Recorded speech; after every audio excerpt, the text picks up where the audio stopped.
Assalamualaikum warahmatullahi wabarakatuh. Perkenalkan, nama saya Fazli. Saya berasal dari Poltekkes Kemkes Kendari, jurusan TLM Teknologi Laboratorium Medis. Pada kesempatan kali ini saya akan menjelaskan tentang apa itu hardware atau biasa kita kenal dengan perangkat keras, serta apa saja bagian-bagian beserta fungsinya.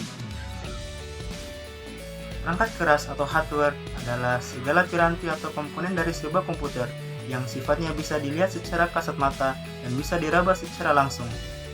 Dengan kata lain, hardware merupakan komponen yang memiliki bentuk nyata. Menurut pendapat ahli James O'Brien, pengertian hardware merupakan semua komponen atau peralatan fisik yang digunakan dalam pemrosesan informasi. Jadi, apa-apa saja bagian-bagian dari hardware tersebut? Yuk kita simak sama-sama pembahasan berikut ini. Bagian-bagian hardware tersebut adalah yang pertama, monitor. Memiliki fungsi untuk menampilkan output atau hasil yang berasal dari perintah CPU, serta fungsi utamanya yaitu menyajikan tampilan visual. Kemudian keyboard adalah papan yang terdapat beragam tombol huruf, angka, dan simbol yang berfungsi untuk memasukkan data, mengetik, dan menjalankan proses input ke dalam komputer. Mouse berfungsi untuk mengendalikan kursor pada layar komputer. Perangkat keras komputer ini digunakan untuk menjalankan perintah tertentu, seperti membuka dan menutup program.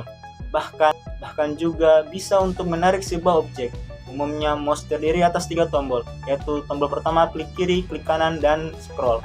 Kemudian CPU memiliki peranan penting dalam sistem kerja komputer, di mana ia menjadi otak untuk menafsirkan dan menjalankan perintah yang diberikan oleh user yang mengoperasikan komputer. Sistem kerjanya didukung oleh beberapa bagian komputer lain, termasuk software untuk menjalankan suatu pekerjaan.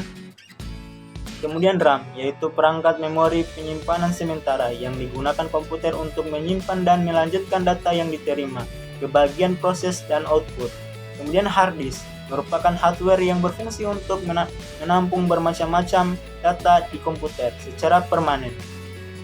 Flash disk fungsinya yaitu untuk menyimpan data. Meski bentuknya kecil, flash disk memiliki kemampuan untuk menyimpan data yang cukup besar hingga 1 TB. Printer, perangkat keras komputer satu ini berguna untuk mencetak dokumen agar bisa dilihat nyata dalam bentuk fisik seperti kertas. Data yang dicetak ini pun termasuk teks hingga gambar. Kemudian web kamera adalah sebuah kamera yang biasanya dipasangkan di atas layar komputer. Seperti halnya kamera pada umumnya, webcam berguna untuk merekam video atau memotret suatu objek. Kemudian mikrofon berkemampuan untuk mengubah suara analogi menjadi digital. Lanjut, scanner merupakan sebuah perangkat keras yang bisa mengubah data dari bentuk fisik seperti kertas ke dalam bentuk digital. Bisa dibilang scanner ini seperti kebalikan dari printer ya sob. Speaker, pengeras suara ini digunakan untuk menghasilkan output suara pada komputer. Kemudian yang terakhir untuk proyektor, sendiri merupakan alat bantu yang mengubah proyeksi layar monitor ke dalam ukuran lebih besar. Cara kerjanya, proyektor harus terhubung ke perangkat komputer dan menggunakan layar gulung sebagai media proyeksinya. Biasanya, proyektor digunakan saat sedang menonton layar tancap atau mengadakan presentasi. Jadi, itulah teman-teman, bagian-bagian perangkat keras atau hardware, disertakan juga dengan fungsinya. Mudah-mudahan teman-teman bisa paham apa yang saya sampaikan. Akhir kata, billahi taufiq wal hidayah. Wassalamualaikum warahmatullahi wabarakatuh.